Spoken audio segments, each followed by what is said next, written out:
Olá, esse é o 30 Minutos de Poesia. É um projeto que visa formar novos escritores e novas escritoras e, além disso, contribuir para que a literatura possa chegar nas salas de aula como um método pedagógico cada vez mais. Esse projeto surge da concepção de que a literatura, a poética, são, como todos os trabalhos, uma área que precisa ter não somente visibilidade, mas a dignidade de um reconhecimento tanto social como financeiro, não é verdade? Então, a profissionalização de novos escritores e novas escritoras, da nossa geração e de outras gerações anteriores, das pessoas mais jovens também, é uma necessidade que a cultura e a arte do país, de todas as nossas regiões, requer. A cultura e a arte são o pilar da estrutura de qualquer sociedade e a profissionalização de pessoas que se dediquem a essa tarefa de contar a nossa história, de contar a nossa época, é uma necessidade também da construção de uma sociedade séria, que valorize seus profissionais e seus profissionais, que valorize a arte e a cultura na medida em que ela realmente precisa ser valorizada. Então, nós somos uma equipe de jovens escritoras, escritores que visa construir essa rede a partir da união de saberes e do compartilhamento das técnicas de escrita criativa, que nos chegam a partir da nossa experiência com a literatura.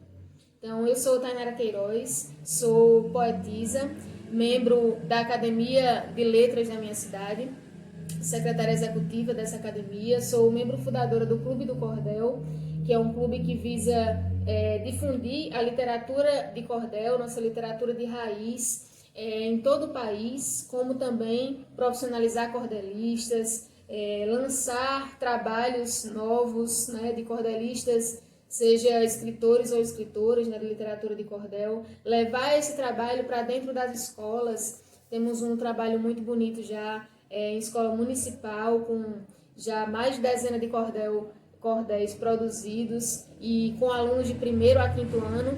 Então, nós achamos que qualquer uma que queira trabalhar a sua produção literária para, de fato, profissionalizar-se nesse sentido, pode fazer isso, mesmo que não tenha nunca escrito um cordel na vida. Eu confesso que até escrever um cordel, eu nunca tinha escrito um. E é assim com todo escritor, com toda escritora. Se você nunca escreveu e se acha incapaz por causa disso, não está certo. Você não quer dizer nada. E isso, na verdade, o primeiro passo para escrever algo é nunca ter escrito. Então, a gente já discutiu isso em outros vídeos, que nossa estrutura de vida é narrativa, e trazer isso para a escrita literária é apenas uma questão de técnica, de conhecimento da técnica da escrita e uma rede que apoie. Muitas vezes a gente precisa também de alguém que diga que a gente consegue. Então, mesmo que esse alguém seja eu, estou aqui hoje dizendo que sim, você pode ser um escritor, sim, você pode ser uma escritora e também um educador ou uma educadora de impacto na sala de aula, né, que garanta resultados como os que aconteceram na Escola da Paraíba municipal, que conseguiu ficar em primeiro lugar na educação do Estado, inclusive à frente de escolas estaduais, de escolas particulares, a partir do uso da literatura de cordel. Falo da literatura de cordel hoje porque a gente tem uma responsabilidade enquanto escritores, escritoras, educadores e educadoras, que é a de contar a nossa época e falar para os nossos conterrâneos e conterrâneas. E a gente só consegue falar para as pessoas, isso foi uma temática de um outro vídeo, a gente só consegue falar para alguém no idioma que essa pessoa compreende, com as expressões que essa pessoa compreende. Então, um exercício necessário, não somente um exercício de humildade, mas também um exercício necessário à função da arte, à função da cultura, voltar-se à raiz da nossa comunicação. Então, não importando se sua educação literária é mais dentro daquilo que a gente considera clássico, né? Os cânones, Manuel Bandeira, Cecília Meirelles, para falar do Brasil, mas se a gente não se volta para a nossa literatura de raiz, como a literatura de cordel, por exemplo, que faz parte da educação inicial da nossa forma de contar histórias, fica complicado de a gente perceber o porquê de certas expressões que são ditas no dia a dia e até se comunicar com as pessoas que utilizam essas expressões, que se comunicam umas com as outras a partir de um certo nicho de vocabulário, que se você fica preso ou presa apenas às normas que como a gente discutiu em outro vídeo, são trazidas mais da Europa, não é? Chega ao Brasil uma carga cultural europeia na nossa colonização e a nossa escrita literária também acaba pegando o caldo dessa cultura europeia. E tudo bem, a gente é um país extremamente miscigenado, mas se a gente quer falar para o nosso povo, a gente precisa se apropriar da nossa forma de contar histórias, que é a forma como o vendedor na feira conversa com a senhora que vai comprar, que é a forma como a moça da padaria conversa com as pessoas que ali estão tomando café da manhã, que é a forma de sempre, né, de todos os dias, que a gente costuma se comunicar. Essa forma precisa ser compreendida, o escritor e a escritora, o educador e a educadora precisam apropriar-se dessa forma de se colocar, de ler o mundo, para que a gente possa ler da mesma forma que os nossos conterrâneos, que os nossos contemporâneos, e dessa forma cumprir essa grandiosa tarefa que é contar a história da nossa época. Então, por tudo isso, hoje a gente vai falar de literatura de cordel a partir de uma abordagem de onde vem, como se transforma nisso que é a literatura de cordel hoje e como a gente pode iniciar o nosso percurso dentro da nossa literatura de raiz, dentro das referências que são as referências do dia a dia, as pessoas reais, para que a gente possa produzir uma literatura real sobre a vida das pessoas. Então, entrando em literatura de cordel. A literatura de cordel, ela não surge no Brasil, não é? Ela já vem de Portugal, lá já era extremamente popular, passava por vários processos, inclusive de perseguição pelo fato de ser tão popular. Não é? As editoras que não produziam a literatura de cordel e acabavam tendo bastante inserção dentro das classes mais elitizadas da sociedade portuguesa, acabavam criando normas e legislações que dificultavam a venda dos folhetos de cordel por aqueles que faziam de forma independente, que é a forma mais comum, né, de se fazer literatura de cordel, inclusive aqui no Brasil. E não era diferente em Portugal. Então, grandes nomes como o próprio Gil Vicente, que é estudado nas escolas, nas academias, né, no próprio ensino superior do nosso país, o Gil Vicente escrevia cordel, foi um grande cordelista português. E aí essas pessoas que já eram bem-sucedidas em termos de conseguir se comunicar com o povo, como eu falei, a literatura de cordel, o folheto de cordel era bastante popular em Portugal. E os folhetistas, os cordelistas e as cordelistas, mas naquele momento bastante masculino, claro, né? Eles conseguiam se comunicar com o povo mais do que, muitas vezes, aqueles que faziam outras formas de literatura. E isso claramente incomodava as elites quando se chocava com os interesses dessas elites governamentais, né? E aí vieram esses folhetos de cordel portugueses junto, né, com as grandes as navegações, né, que chegaram aqui no nosso país, que ainda nem se chamava Brasil, ali com os nativos, chegou esse folheto de cordel e isso se popularizou também aqui no Brasil. Você vê que é uma literatura que, independentemente da cultura, se chegar, fica, né? Saiu de Portugal, veio para o Brasil e aqui também encontrou um solo fértil, né? Um terreno onde se propagou com relativa facilidade e aconteceu um fenômeno que essa literatura vem descendo e chega na Serra de Teixeira, na Paraíba. Ao chegar na Serra de Teixeira, encontra-se com pessoas que já faziam poesia, não é? Inclusive, na verdade, a ideia que se tem de como surge a nossa poesia no sertão do Pajeú, pernambucano, como surge a nossa poesia ali na Serra de Teixeira, na Paraíba, que são locais reconhecidamente chamados de terras da poesia, Esses locais eles já tinham indígenas fazendo poesia quando os portugueses, os espanhóis, enfim, chegaram por aqui. E então, essa verve poética, como a gente chama, ela encontra esse caldo cultural português, não é? Essa forma já metrificada de contar as histórias, essa forma já rimada de contar as histórias, e a nossa forma de contar acaba miscigenando-se também com essa forma portuguesa de contar as histórias. Então, a gente não vai, a partir de então, ter o cordel português, porque a gente já tinha uma forma de contar, mas a gente vai ter o nosso cordel. E aí quem populariza e, de certa forma, define exatamente quais seriam as novas regras do cordel, agora brasileiro, foi o Leandro Gomes de Barros, paraibano. Ele agora adapta o cordel à nossa forma de contar. Entende ele que a nossa forma de contar tem versos mais curtos, que a nossa forma de contar tem uma certa cadência que é um pouco diferente, e aí o Leandro ele passa a escrever estrofes de 6 versos, e que nós chamamos de sextilhas, com um certo número de sílabas em cada um deles, e ele finaliza esse cordel com a septilha, né, que é a estrofe de 7 versos, também com o mesmo número de sílabas que as sextilhas já levavam.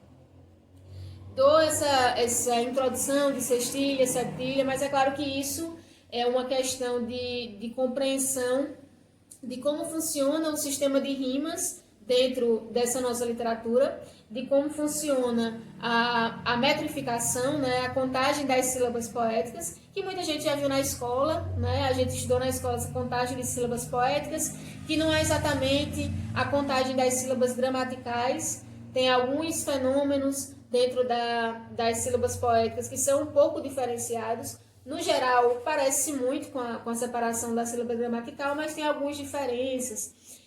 Uma vogal que se soma com a outra. E aí são coisas que a gente vai destrinchando para que a gente possa cada vez mais compreender e adentrar no mundo do cordel. Mas é algo que se pode, de pronto, levar para casa desse vídeo aqui, com facilidade, é que existem 3 elementos que aí são caros, né, para a literatura nossa, que são a oração, e aí oração aqui, importante que não é oração de rezar ou de pedir a uma divindade, a oração que se fala aqui é a oração literária, que trata do conteúdo do texto, né? E aí para melhorar, aprofundar a forma de contar a sua história, de desenvolver a sua oração, existem técnicas específicas de escrita criativa, de memorialismo, existe um caminho de compreensão do sentido, de leitura do mundo e de concatenação das ideias que um ramo da linguística trata muito bem, que é a semiótica. Então, tudo isso são elementos que precisam, ou melhor dizendo, podem ser observados quando se quer fazer uma boa oração para o seu cordel. Lembrando que oração, conteúdo, né, da estrofe, oração no sentido literário. Além da oração, nós temos 2 outros aspectos, que são aspectos relacionados à musicalidade do seu texto, da sua estrofe, do seu cordel. Esses dois elementos são o sistema de rimas, que vai sendo marcado a cada conjunto de versos. Como eu falei, por exemplo, a sextilha, né, que o Leandro Gomes de Barros coloca como padrão do cordel. A sextilha ela tem um sistema de rimas que posso adiantar que fica assim. O segundo verso, como são 6, o segundo vai parecer-se com o quarto, que vai parecer-se com o sexto, na terminação, né? A rima trata da terminação do verso, a terminação da última palavra dita naquele verso. Como banana, por exemplo, que rima com cana, e esse sistema de rimas da sextilha, ele não é o mesmo na septilha, que é a estrofe que termina o cordel do Leandro Gomes de Barros, que é o padrão que se segue em geral, embora que a gente tenha feito várias adaptações, hoje em dia se escreve cordel de muitas outras maneiras, mas respeita-se muito esse padrão que o Leandro estabeleceu. Bom, e o sistema de rimas é uma coisa também que, com prática, com estudo de referências, como o próprio Leandro, como outros e outras cordelistas, uma cordelista que eu não falei aqui, que é a Maria das Neves Batista Pimentel, ela foi a primeira cordelista mulher, né, do nosso país que se tem notícia. E a Maria das Neves, ela foi importantíssima por esse motivo, por ter sido a primeira. Toda pessoa que quebra o gelo, não é? E destaca-se, sai daquela camada, só tinha homens antes, ela quebrou esse gelo dentro do gênero feminino, né, no cordel.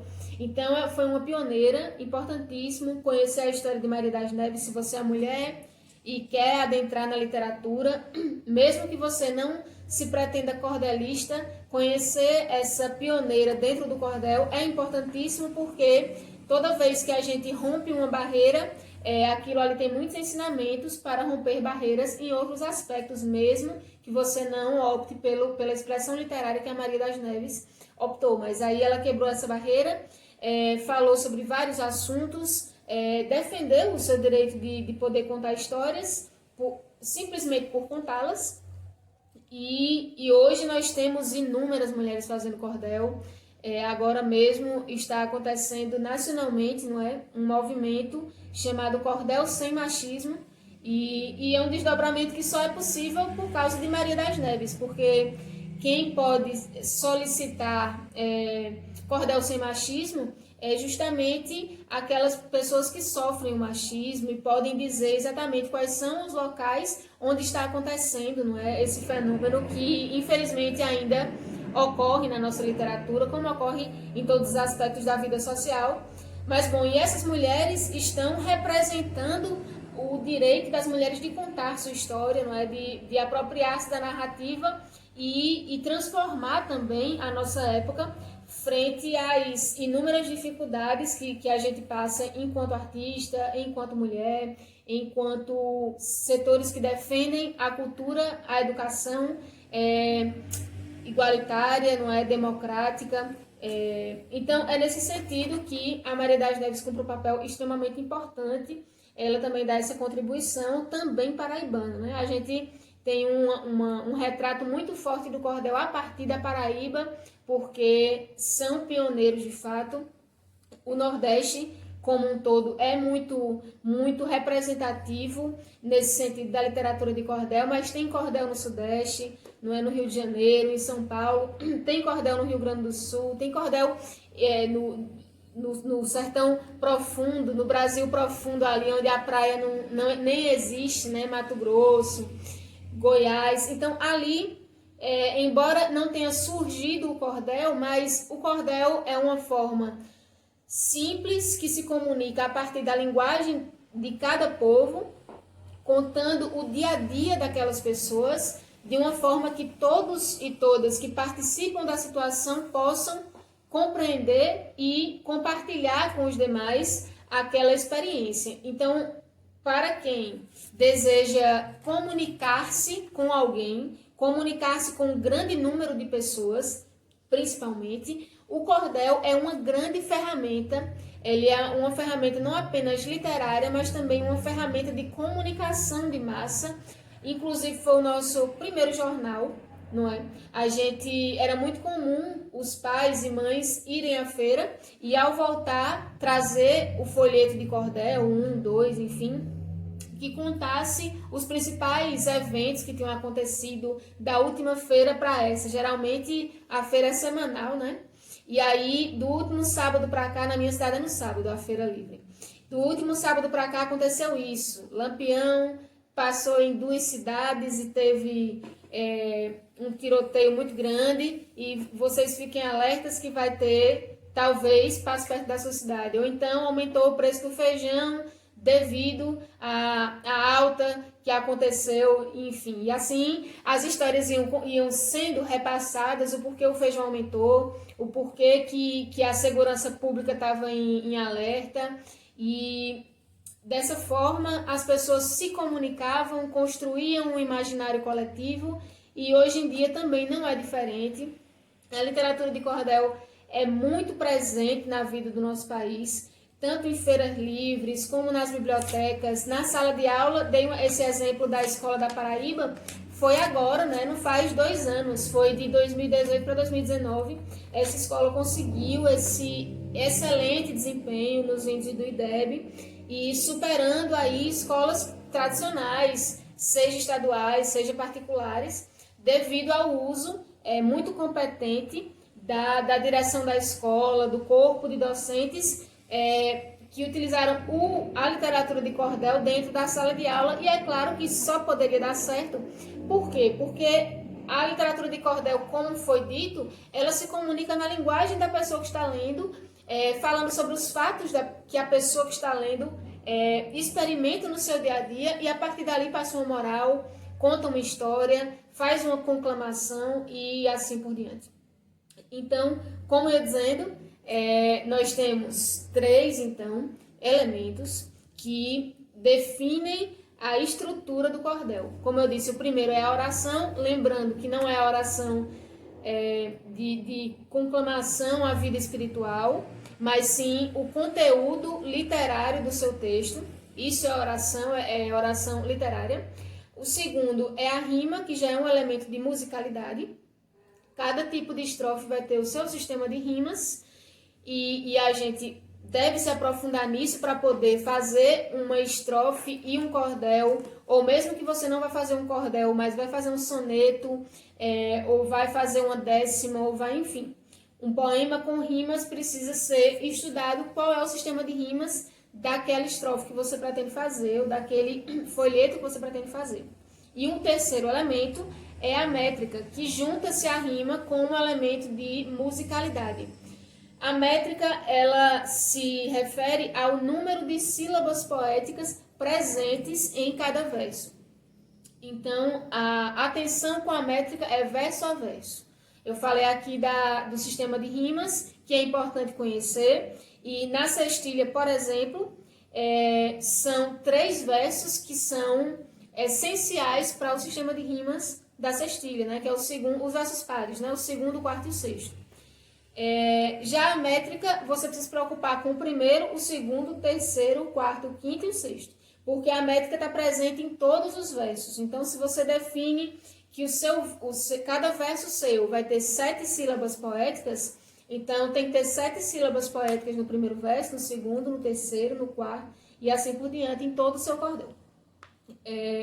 Se você define que vai ser um outro número de sílabas poéticas, vamos também atentar em cada verso a garantir que seja naquele molde que você predefiniu. É democrático também, não é obrigatório ser do jeito que o padrão do Leandro Gomes de Barros definiu, não.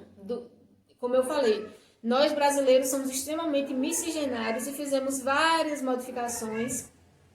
O gatinho está passando aqui, quer participar.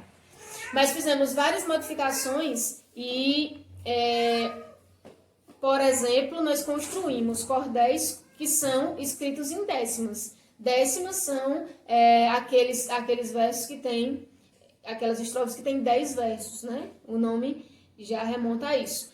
Como também existem cordéis que são escritos em quadra, que são os de 4 versos, e assim por diante. Então, você entendendo qual o sistema de rimas de cada estrofe e quais são os tipos de sílabas poéticas que existem para se utilizar, que é de uma a infinito, pode-se assim dizer, nós conseguimos fazer a nossa escolha de qual o que a gente se adapta melhor para poder contar a nossa história. E a partir dessa escolha a gente vai trabalhar para que todas as estrofes mantenham esse padrão que foi delimitado e escolhido por nós, e assim cumprir o papel de contar, passar aquela mensagem, contar aquela história, passar aquela ideia moral que o poeta, que a poeta, que o pré-cordelista, né, que se ainda nunca escreveu o cordel, que o pré-cordelista ou a pré-cordelista quer contar no seu primeiro cordel, se é a primeira vez que você está escrevendo, ou se você é um educador, uma educadora, você vai poder ensinar seus alunos, os estudantes daquela turma, a contarem as suas histórias, passarem as suas mensagens a partir da compreensão dessas regras que não são, à primeira vista, podem parecer extremamente difíceis e intrincadas, mas não são.